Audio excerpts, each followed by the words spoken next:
All right, everyone. So, as Goldberg predicted, the deep state powers that be system, whatever you want to call it, has completed the process of rehabilitating Donaldo Trumpi and returning him to the presidency. I was willing to provide some allowance to the possibility that the abortion vote would be decisive. And to be fair, I think it was, to the extent that some of these Senate races, House races are concerned. But in the end, it just smacked of a Hail Satan moment, desperation that wouldn't quite amount to what the proponents suggested. Donald Trump is president, and I think all women should stop having sex for the next 4 years in protest and protection of your bodies. Good heavens. So, because a lot of women are now on the Twitter making these sorts of arguments, and they want men to not objectify them as sexual objects, and yet whenever push comes to shove or thrust comes to backing up, they reduce themselves to just human USB ports. If they want to make an impact, the ones that are capable of doing so, January 21st, 2025, all female nurses, school teachers, daycare assistants walk out of their jobs. That would be felt by the economy, I imagine. But these threats are rather empty if you consider the male loneliness epidemic, 60% of males supposedly being single. So you've got the inkwells that are being ignored or flat out mocked by these sorts of women. And then, even out of that percentage of single men, some perhaps are having hookups here and there. But you have to recall the last couple of years, we've had the mainstreaming of red pill, commercial red pill content. Cobra Tate, Rolly Tommaso, the Rule Zero Group, Fresh and Fit, whatever podcast, maybe to an extent, Taylor the Fiend. So you might be tagging some ass, but you're still coming across the same tropes and themes that are being discussed on the interwebs. Such men are likely to still be spiteful towards women. Either they're not going to vote or they're going to do so in a way that irritates these empowered females. So, what are you left to withdraw consent from when it comes to sexual congress? Chad and Tyrone? Maybe your soy boy husband who voted for Kamala, but you're going to punish him for the actions of other men? It really seems to be a null point, and that's why I don't find it terribly effective. There's not enough men that have women to lose or women to access to where these sorts of threats are going to matter. If you recall in the conservatism book, I discussed the overall futility of trying to cast yourself as an inclusive right-wing candidate, outflanking the left, saying they're the real racists. Latinos in particular will vote for the strong horse. You see it throughout Central and South America. Offensive individuals, those who might even commit human rights abuses, can attain power if they communicate that they're on the side of the masses. It might have something to do with the whole suggestion that Hispanics see themselves as aspirational cream cheesers, if not cream cheesers entirely. This bears out when we look at the rates of mixing between the categories, and you've seen in America First and even far right groups, guys who are indigenous or obviously mestizo, acting as though they're a conquistador, Criollo Hispanic. It is what it is. Perhaps to a lesser extent with blacks, they spent much political capital, money trying to promote the whole Blexit, blacks in the Republican Party. It doesn't seem to have paid out too much. They improved amongst black men, but by now you should get 40 to 50% of those males. The African Americans appear to be pretty loyal to the Democratic Party. So the way I see it, most blacks are either already a Thomas Sowell thinker or they're voting for Trump as in, oh, he's the OG gangster, like it's a meme. But returning to the question of rehabilitation, obviously October 7th of 23 placed the Democrats in a terrible situation they couldn't win. If you oppose funding, you're anti-Care Bear and you lose donations and votes stateside. But if you allow the status quo, your credentials as the pro-Muslim cell, diversity, human rights party are also out the window. Trump simply had to sit back and watch it eat, entertain himself. No effort whatsoever. If you're familiar with the way authoritarian regimes keep power, they don't allow these problem children to run around fundraising, speaking their mind, having all this access. So while you might say he was kicked off of Twitter, he was targeted by lawfare.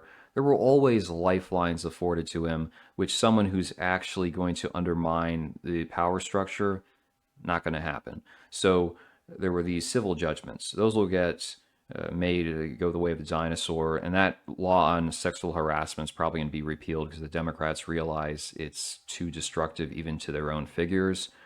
But when he was struggling for money to make the bond, rich benefactors step in. They let his company go public, which gave him access to more capital. That's definitely not happening if you're actually this issue that must be dealt with.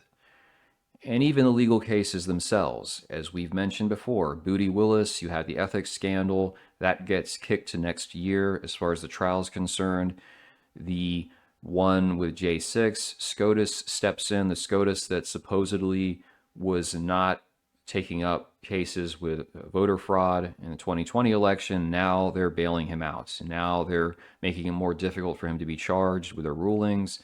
And the documents case, obviously, Eileen Cannon undermining Jack Smith, making him refile the indictments, throwing the case out, even when he was convicted of the business fraud.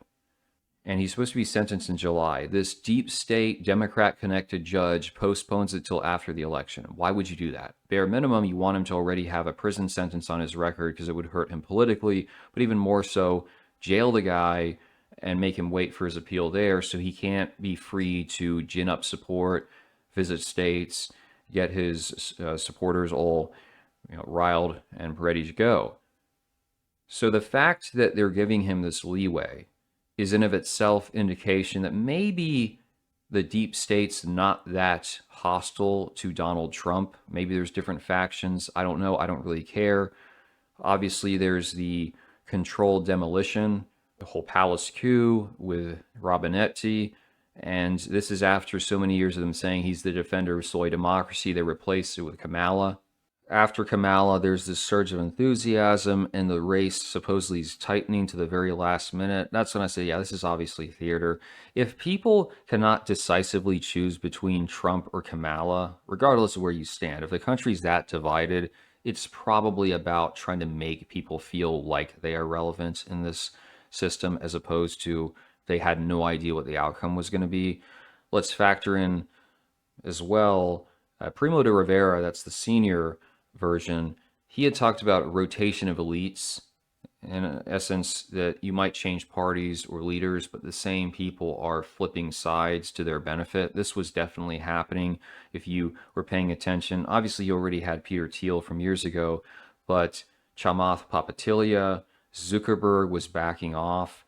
Bezos Chan refused to endorse Harris. Remember, there was already conflict between the Trump administration and Amazon over government contracts, over the Postal Service. Once you saw that with the Washington Post, I said, yeah, this means Bezos knows Trump is going to win. It's already set in stone.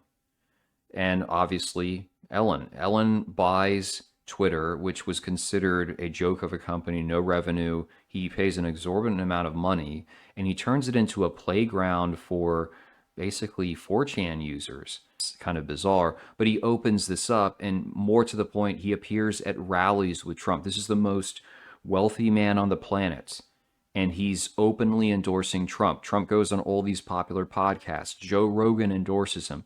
In other words, a large part of the system that should be working against him is actually aligned with him. And I don't think this is just by accident. I think it's by design. It was meant to say, okay, Biden served his purpose. You got the forced injection. You got your slightly MAGA-esque, at least in spirit, the idea of infrastructure and the CHIPS Act. Now you're going to be laid aside, put in the cupboard, and we'll have this guy who we've co-opted. In relation to the tech people, he said he wants more immigration from South Asia and China, highly educated, highly skilled. This plays into what Ellen has been saying, despite they label him far right. He's on Twitter going, yeah, we need more immigration, high skilled, and all these people would stand to benefit. So it will be interesting to see how much of that is translated when it comes to the Trump administration part two itself.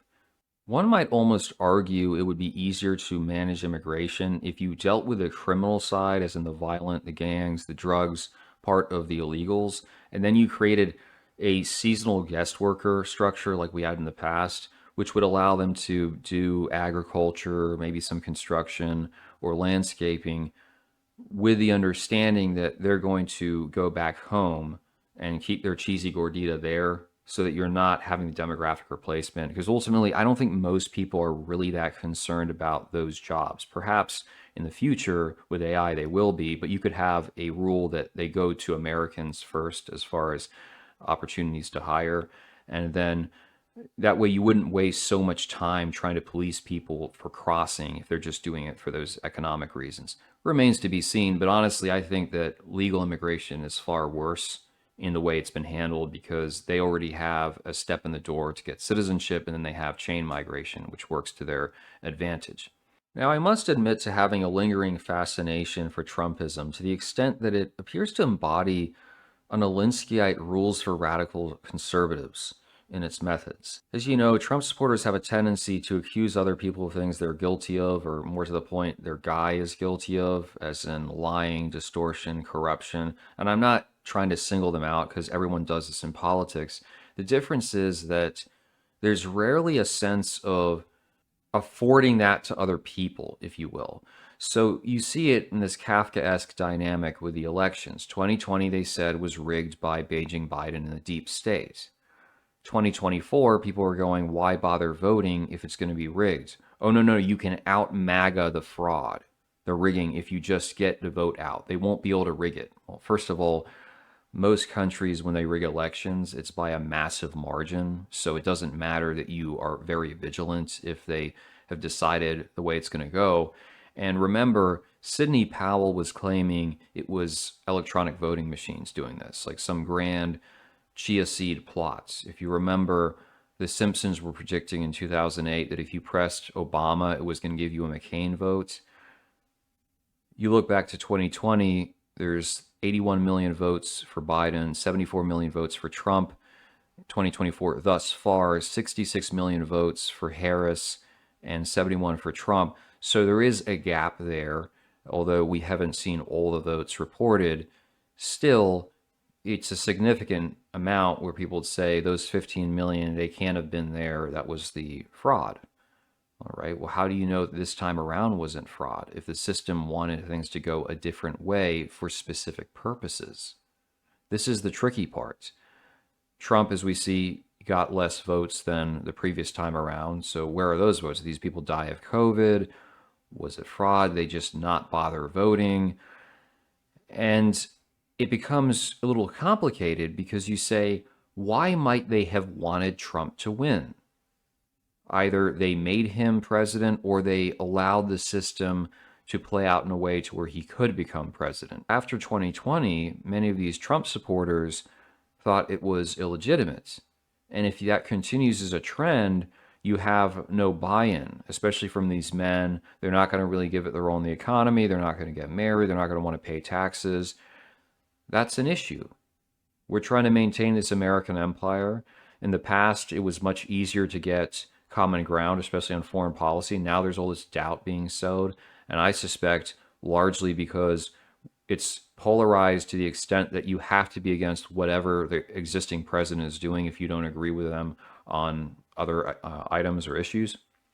Yet, by virtue of this outcome, a lot of the MAGA voters are going to return to the plantation and believe, yes, my vote counts. Yes, democracy prevails. Yes, I should still have a stake in the system. And I believe ultimately that's what the deep state was trying to achieve by permitting this to go forth, despite the fact that people claim there's no way they'll let him in. He's going to destroy him. He's going to annihilate the swamp. So where exactly does this all leave us? From the figures I've seen, they're going to end up with 53 to 54 Senate seats, and if they keep the House, it'll be by a relatively small margin. Not much room for defections, which you have to absorb whenever trying to pass major legislation. I anticipate 2025 being Trump trying to fix international problems, maybe, and expansion of the tax cuts.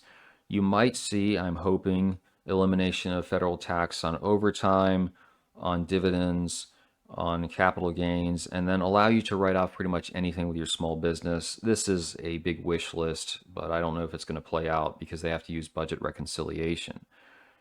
To do anything more substantial, they would need to go nuclear, eliminate the filibuster. The downside there is a potential backlash in 2026 midterms.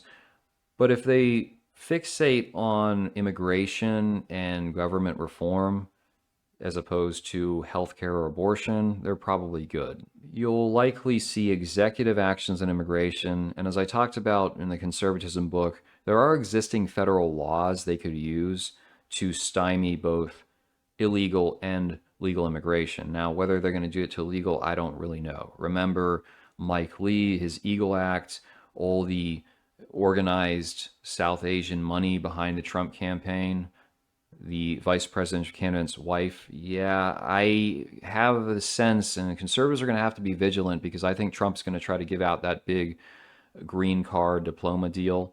That's going to be the compromise to all the rich people who were starting to back him from Silicon Valley. So we'll have to keep our eyes and ears alert. With all that being said, I encourage people to not fall into the trap of saying, oh, yeah, now we're going to mega, and just ignore what's going on. As I noted, when it came to those folks who, once a Democrat won, Biden was in office, they're all talking about the end times. You better run away to the country and prepare for Jesus. Many of those, they're not going to care anymore. All of a sudden, it's morning again in America. There's going to be a great economy, that sort of thing. Just remember, we have tens of trillions of dollars worth of debts. Even if you got a conservative budget passed, we're very far from coming back from the brink. And more than likely, Trump is going to jack up spending and cut taxes. So you're going to have that shortfall. You'll have some measure of inflation from that, inevitably. It would be ideal, perhaps, if they tried to look at Medicare, as that's the big cow that's causing problems. And I know Ron Wyden at one point was open to a partial privatization, but would privatization lead to diminished costs, or would it just allow private corporations to make more money off the government? So I would say if you're a young man, or even if you're a young lady who understands the bigger picture, don't lose sight of your goals, whether you're trying to build a secure future for yourself within the country or you're looking for an exit strategy. Don't just become one of these boomers. Oh, everything's fine. Trump's back in power. No, dude, you don't put your faith in a politician. I talked about this as far back as Bolsonaro being elected. They can ameliorate, they can fix some problems. They're not going to address the fundamental one that's facing your head to head. And if you're a dude, unless you find some sweet little unicorn thing at a small country church, don't legally hitch yourself to a woman. Just heard another story. This is a trad con. He married a gordita, had a number of kids, and in part, yeah, it's his fault because he either slept with another woman or with another man, hasn't been confirmed. Both are very likely possibilities. But the bigger mistake is he told his wife, which is a bad idea. So now, still working full time, but due to all this child support, he's cut down to basically neat bucks. That's all he has to live on. So people like that should just remain single. And even if you got Project 2025, they eliminated no fault divorce, as the MGTOWs say, the laws change, you would still have all this population of women who they've made their bed with stained sheets and they're going to lay down in it. So you might have these conservative-esque rules, but you're still dealing with a huge expanse, throngs of the opposite sex that are not fit to be in LTRs or be mothers. So just keep that in mind. Don't be naive. Take the benefits, as I've said for a long time. It buys you a few years. It allows you to get your affairs in order. But don't think, okay, now I can be happy again just because of a politician. Things are a lot more expansive than that. One final note, are all the BRICS people going to keep talking about de-dollarization and decoupling, or is that going to also fade because Trump's president? I look forward to seeing what happens.